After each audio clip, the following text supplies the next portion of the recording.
मिल्कीपुर में सपा से बदला लेने निकली बीजेपी की राह में रोड़ा। पहले सपा की सेना में दरार, अब बीजेपी के भीतर भी अंदरूनी तकरार। अपनों की अदावत से मिल्कीपुर में मुश्किल होगी बीजेपी की राह। सपा बीजेपी के साथ की लड़ाई में अंदरूनी कलह से बिगड़ेगा समीकरण। मिल्कीपुर उपचुनाव में सपा की साख दांव पर लगी है, तो वहीं बीजेपी के लिए ये लड़ाई बदले वाली मानी जा रही है। दोनों सियासी दलों की तरफ से इस उपचुनाव की जंग में हर वो पैतरे आजमाए जा रहे हैं। मिल्कीपुर में सियासी समीकरणों को साधने के लिए सपा बीजेपी दोनों दलों की तरफ से जातीय गणित साधने की कोशिश की जा रही है। बीजेपी इस सीट पर सपा को हराकर 2022 के विधानसभा चुनाव और 2024 के लोकसभा चुनाव में मिली अयोध्या की हार का बदला लेने के लिए तैयारी कर रही है, तो वहीं सपा पिछली जीत से मिले कॉन्फिडेंस के सहारे बीजेपी की इन मुरादों को नाकामयाब करने के लिए पूरी कोशिश कर रही है। हालांकि दोनों दलों की तरफ से तैयार की जा रही रणनीतियों के बीच अंदरूनी कलह की खबरें भी सामने आ रही हैं। मिल्कीपुर सीट पर जारी कलह की बात करें तो सबसे पहले इसकी झलक सपा खेमे में देखने को मिल रही थी, जब टिकट के दावेदार सपा नेता सूरज चौधरी बगावत करते हुए आजाद समाज पार्टी से टिकट लेकर मैदान में कूदे।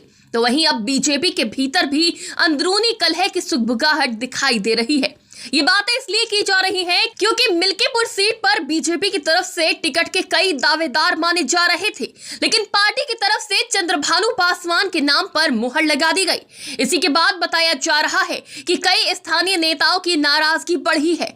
इस फेहरिस्ट में सबसे पहले नाम आता है पूर्व विधायक गोरखनाथ बाबा, रामू प्रियदर्शी और जिला महामंत्री राधे श्याम त्यागी का। इन नेताओं की नाराजगी की चर्चा तब तेज हुई जब सभी ने एक साथ मिलकर चंद्रभानु पासवान के नामांकन से दूरी बना ली।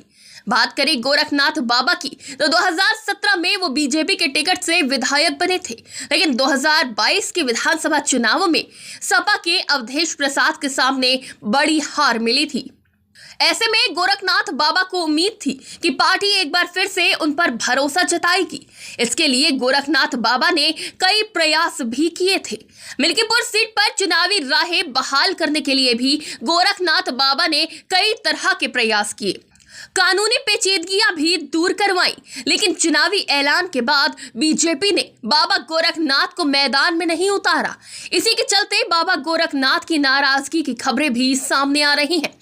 इसकी झलक तब देखने को मिली जब बाबा गोरखनाथ के घर प्रभारी मंत्री सूर्य प्रताप शाही नामांकन में शामिल होने का न्योता लेकर पहुंचे थे, लेकिन प्रभारी मंत्री के बुलावे के बावजूद भी चंद्रभानु गुप्ता के नामांकन में न बाबा गोरखनाथ पहुंचे, न पूर्व विधायक रामू प्रियदर्शी, न ही जिला महामंत्री राधे श्याम त्यागी पहुंचे।